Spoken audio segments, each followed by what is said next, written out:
मोठ्या आशेनं निर्धारानं सामान्य माणूस आपली कामं धंदे सगळं सोडून घरदार सोडून इथं मुंबईमध्ये आलाय।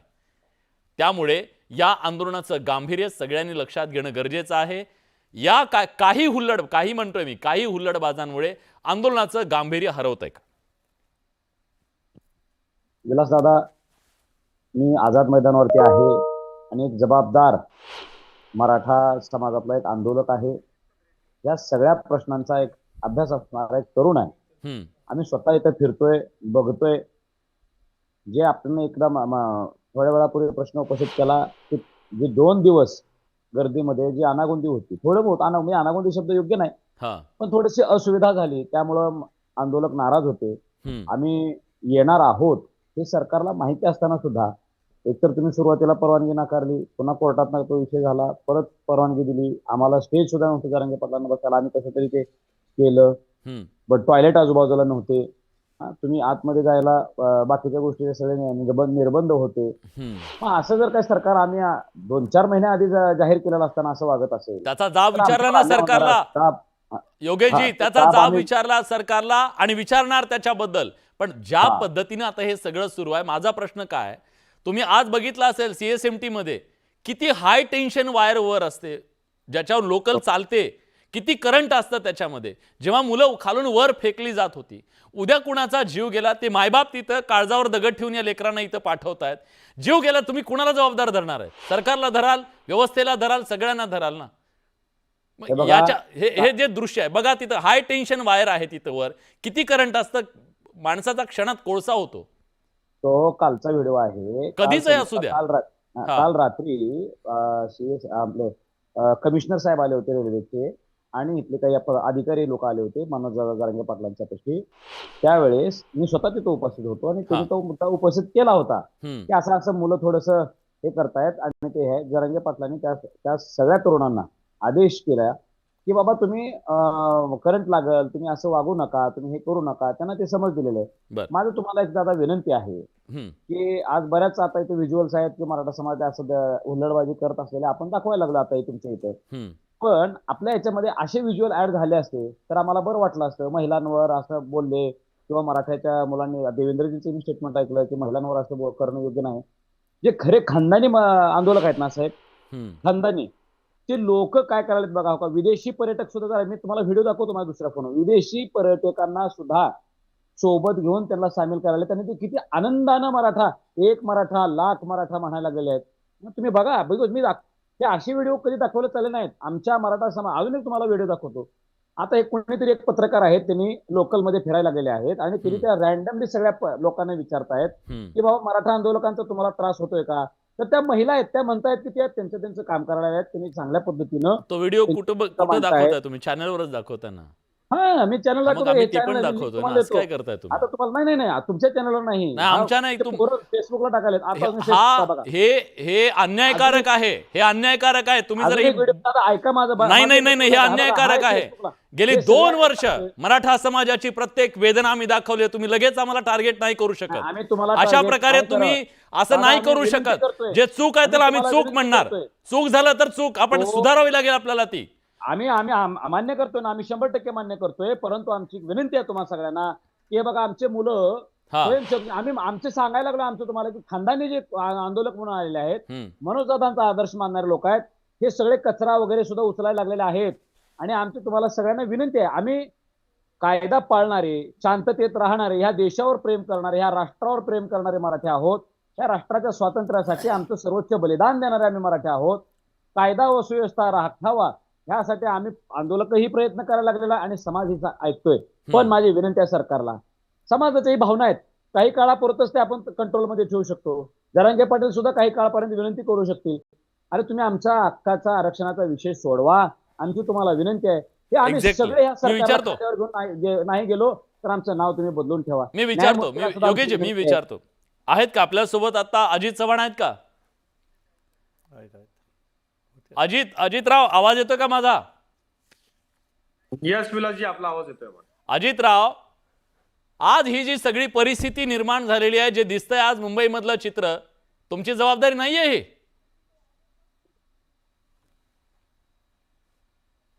निश्चित जबाबदारी आहे. हम्म. जबाबदारी आहे आणि म्हणून मी अतिशय मनापासून कौतुक करतो मुंबईच्या पोलिसांचं, प्रशासनाचं, व्यवस्थेचं, की ज्यांनी या सगळ्या परिस्थितीमध्ये अत्यंत नम्रपणे आणि शेवटी बघा आंदोलक सुद्धा संतप्त अवस्थेमध्ये असणं, पाऊस आहे, वेगवेगळ्या परिस्थिती आहेत, त्या सगळ्यामध्ये प्रशासन ज्या पद्धतीनं हे सगळं हँडल करतंय त्यांना सुद्धा आपण मानलं पाहिजे. आणि बघा आता गणपती उत्सवाचं प्रेशर आहे ते एक वेगळं, आणि इतक्या मोठ्या प्रमाणावरती मराठा बांधव आलेले आहेत, पण कुठेही प्रशासन आक्रमक होत नाहीये. आमची सुद्धा कुठेही भाषा आक्रमक नाहीये.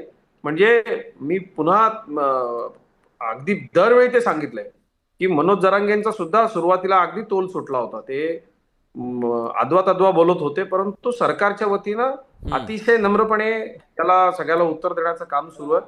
आणि आम्हाला सगळ्यांना जे वाटतंय, वगैरे काही बोललेले नाहीत मनोज दादा, हे आमच्या मराठवाड्यातले ग्रामीण भाषेत बोलत आहेत. तुम्ही विनाकारण त्यांना फार अभ्यासक आणि शांततेच्या पद्धतीने बोलतो असं नाही. आम्ही काय सदाशिव पेठेतले मराठी नाही आहोत, आम्ही पुण्यात वाढलेले नाही आहोत, आम्ही गाईगोरांच्या पाठीमागे राहिलेले आम्ही मराठी आहोत. तुम्ही भाषा आणि बरं, वगैरे एक एक काय एक जण बोलता? एक एक जण बोलूया. नाही नाही नाही योगेशजी, असं नाही.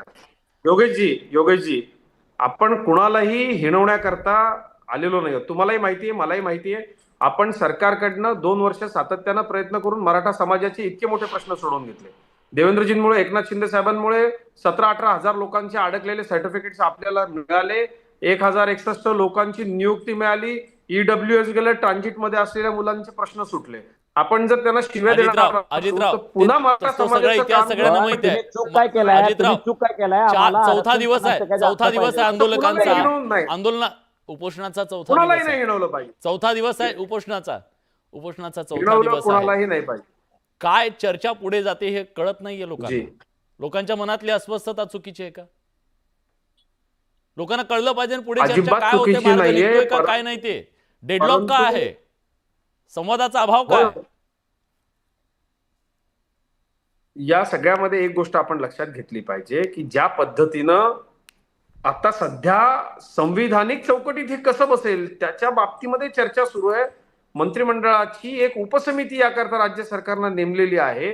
ती उपसमिती स्वतः न्यायमूर्ती शिंदे साहेब तिथे जाऊन आले. आज अनेक वेगवेगळ्या महोदयांशी तिथं हे ज्याच्यातले तज्ज्ञ जे आहेत त्यांच्याशी चर्चा सुरू आहे. विलासजी, माझे नेते आदरणीय देवेंद्रजींनी अगदी सुरुवातीपासून स्पष्टपणे सांगितलंय, मी टिकणारं आरक्षण, म्हणजे बघा या महाराष्ट्रात एकच असा नेता आहे ज्यांना आरक्षण दिलं, ते टिकवून दाखवलं, ते आज माझ्या समाजाला मिळते. म्हणून मी म्हटलं की मी मराठा आहे, मला कुणबीच नको, मला मराठा आरक्षण द्यायचं तर द्या, कारण ते टिकणार नाही आणि टिकलं नाही तर आमच्या समाजाची मोठी फसगत होईल. ठीक आहे, मी त्या वेगळ्या मुद्द्यावर येतो आता, आपण त्याची 50% चर्चा करू. मला भाषा शक्यतो करतो वाद आम्ही. टाळायचा. ओबीसी नेते आपलं प्रकाश शेंडगे आपल्या सोबत आहेत. आज ओबीसींची मीटिंग झाली मुंबईमध्ये. ही सगळी परिस्थिती असताना आता ओबीसीनी सुद्धा इथं यायचं आणि या सगळ्या याच्यामध्ये आपलं एक आंदोलन सुरू करायचं. तुम्ही पण मग टायमिंग चुकतंय का तुमचं सुद्धा? आपल्याला हे शांत ठेवावं लागेल ना.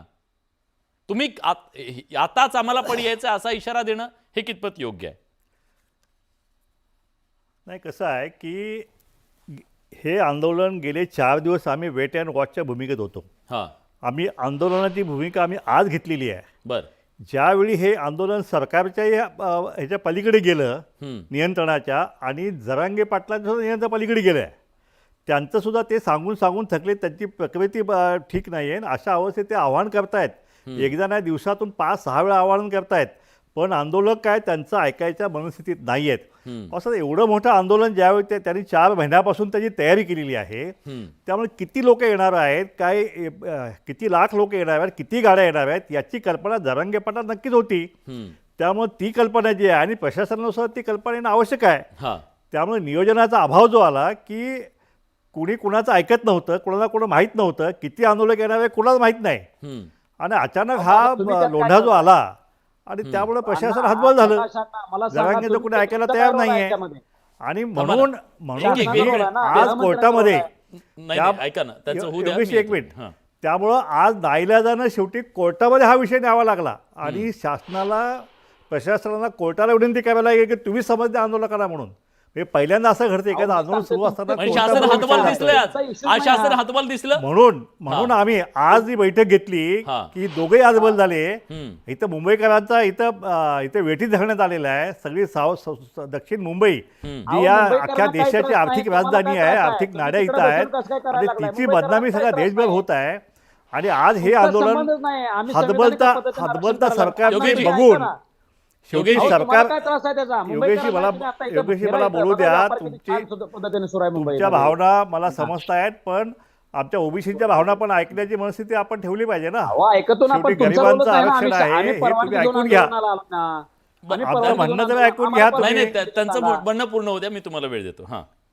तर हे ज्यावेळी सरकारच आता हातबल झालेलं आहे, त्यामुळे सरकारकडून काय निर्णय एखादा आमच्या विरोधात होतोय काय हा. ह्याच्यातून आम्ही आजची बैठक घेतली. आज सगळ्या समाजाचे नेते म्हणजे या ठिकाणी आले हा. आणि त्या ठिकाणी असं ठरलं की आम्हाला अस्तित्वाचा लढा जो आहे तो शेवटी आम्हाला द्यावाच लागेल आहे. कारण शेवटी हे गरिबांचं आरक्षण जे आहे शेवटी कायद्यानं चालणारं राज्य आहे. हा. मूळ मागणी आता ह्याची मागणी काय, जरांगे पाटलांची मूळ मागणी काय की आता आम्हाला ओबीसीतलंच आरक्षण पाहिजे हम्म. आणि सरसकट सगळा मराठा समाज जो आहे हम्म. त्याला कुणब्यांचे दाखले द्या आणि ओबीसी करा आणि ओबीसीतलंच आरक्षण पाहिजे. हम्म. आणि मग ओबीसीने काय करायचं? ह्या ओबीसी म्हणजे आहेत कोण या महाराष्ट्रामध्ये? हम्म. गावगाड्याबाहेर कुसाबाहेर पोटाची खळगी भरण्यासाठी दिवस रात्र फिरणारी ही मंडळी आहेत आणि त्यांच्या मुलांचं भविष्य उद्ध्वस्त करण्याची मागणी जी आहे ती मागणी कोणाला कोण मान्य करेल मला सांगा. आज मराठा नाही, नाही, नाही, समाजाला असं थोडं जातं योगेशजी असं नाही होऊ शकत.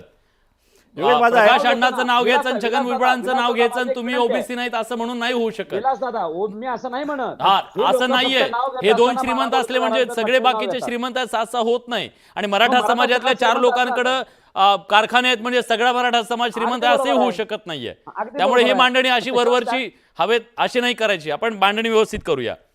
संजीव भोर आपल्या सोबत आहे, शिवसेनेचे नेते सुद्धा आहेत, ते मराठा आंदोलक सुद्धा आहेत. मी आज संजीव भोर तुम्हाला याच्यासाठी बोलवलंय. तुम्ही त्या मराठा मूक मोर्चाचं नियोजन केलं होतं. लाखोंचा अतिविराट असा मोर्चा या मुंबईनं बघितलेला होता जेव्हा मूक मोर्चा इथं आलेला होता. त्याचं सगळं नियोजन नेतृत्व आणि ह्या सगळ्यामध्ये तुम्ही समोर होतात. ती शिस्त आज हरवतीये का? काय नेमकं त्याच्या मागचं कारण दिसतंय तुम्हाला? सरकारची जबाबदारी सुद्धा याच्यात नाही का? नाही विलासजी, कसं आहे, आपण मूक मोर्चांचा विषय काढला म्हणून पहिले तर मी ते स्पष्ट करतो की मराठा समाजाने त्या मूक मोर्चे काढले तेव्हाही लाखोंची उपस्थिती लावली. हे आपण सगळ्यांनी दाखवलंय, आपण सर्वांनी पाहिलंय. आता मराठा समाजाची भावना अशी होणार नाही का जर मूक मोर्चे काढलेत, आम्ही शांततेच्या मार्गाने आदर्शवत जगाने ज्या मोर्चांची प्रशंसा केली असे मोर्चे काढल्यानंतर आम्हाला न्याय मिळत नाही अशी जर भावना त्या ठिकाणी वाढीस लागलेली असेल तर ती का लागली याची कारण मीमांसा खरं तर झाली पाहिजे. हा एक महत्वाचा विषय आहे. दुसरं, आता मगाशी जे प्रकाशजी शेंडगे साहेब म्हटले की आंदोलन सरकारच्या हाताबाहेर चाललंय आणि त्याच्यामुळे आम्ही बैठक घेतली वगैरे, तर याच्याशी मी अजिबात सहमत नाही. सरकारच्या कुठेही आंदोलन हाताबाहेर गेलेलं नाही. सरकार अतिशय संवेदनशीलपणे गांभीर्याने मग लोकांचे एवढे हाल का झाले संजू भाऊ? लोकांचे का हाल झाले एवढे? हा, त्याचं कारण नाही सांगतो विलासजी. मागितली सरकार आज काय बोलत होतं ऐकलं का तुम्ही कोर्टामध्ये? एवढं हातबल. काही भावनेने म्हणा किंवा मराठा द्वेषापोटी ज्या पद्धतीने सातत्याने काड्या करायचं काम करतात. आता न्यायालयात काही लोकांनी न्यायालयाचे दरवाजे ठोठावले आणि माननीय न्यायालयापुढे अशा पद्धतीने प्रेझेंटेशन केलं की तिथे आझाद मैदानावर मनोज जरांगे पाटील आणि यांच्याबरोबर फार तर 5,000 लोक असली पाहिजेत. आता मला सांगा, जर 5-50 लाख लोक, 10-20 लाख लोक जर जरांगे पाटलांबरोबर येणार असतील आणि जर आपण त्यांना रिस्ट्रिक्ट केलं की तुमच्याबरोबर 5,000च लोक असले पाहिजेत, तर बाकीचे लाखो लोक कुठं थांबतील? हे मनोज जरांगे पाटलांनी याच्यात त्यांचा काय दोष आहे आणि सरकारचा काय दोष आहे? माननीय न्यायालयाचा असं कसं म्हणतात? माननीय न्यायालय नाही, सरकारनं सांगायला हवं. सरकारनं सांगायला हवं. सरकारला आधी कळतं किती लोक येणार आहेत, ते कळतं की नाही? कोर्टात न्यायालयापुढे कोणी जायचं हे तर सरकार ठरवत नाही ना. माननीय न्यायालयापुढे ज्या पद्धतीने काही लोकांनी मराठा द्वेषापोटी या आंदोलनाबाबतचं चित्र रंगवलं आणि त्यातून जे न्यायालय शेवटी न्यायालय त्या बातम्यांवर निर्णय देत नाही. न्यायालयासमोर ज्या बाजू मांडल्या जात असतात, जे पुरावे किंवा ज्या पद्धतीने तिथे भूमिका मांडली जाते, कायदेशीर आधार घेऊन असेल तर त्यावर न्यायालय निर्णय देतं. न्यायालय चॅनल पाहून आणि बातम्या पाहून निर्णय देत नाही, हे आपल्यालाही माहिती आहे. मग अशा परिस्थितीत एवढ्या मोठ्या संख्येचा समाज मुंबईत येत असताना त्याला अशा पद्धतीने मनोज जरांगे पाटलांपासून बाजूला ठेवणं, हे खरं तर मला वाटतं यात एक मोठी त्रुटी झालेली आहे. ही असं व्हायला नको होतं, जेणेकरून हे सगळे लोक मनोज जरांगे पाटलांना मानणारे आहेत, त्यांच्या शब्दावर चालणारी लोक आहेत आणि जरांगे पाटील स्वतः आमरण उपोषण करतायत. याचा अर्थ शांततेच्या मार्गाने त्यांना मी जायचंय. असुविधेच्या बद्दल बोललो. काल सुप्रिया सुळे आल्या तिथं, काय झालं आपण बघितलं. त्यानंतर मला त्या सगळ्याचा पाढा वाचायचा नाहीये, काय काय घडलं काय काय नाहीये, पण आंदोलकांच्या सुद्धा जीवावर बेतू शकतो अशा अनेक गोष्टी घडलेल्या आहेत. त्या गोष्टी घडणं, हे त्या रोखणं कुणाची तरी जबाबदारी असेल ना. कुणाची जबाबदारी नाहीये.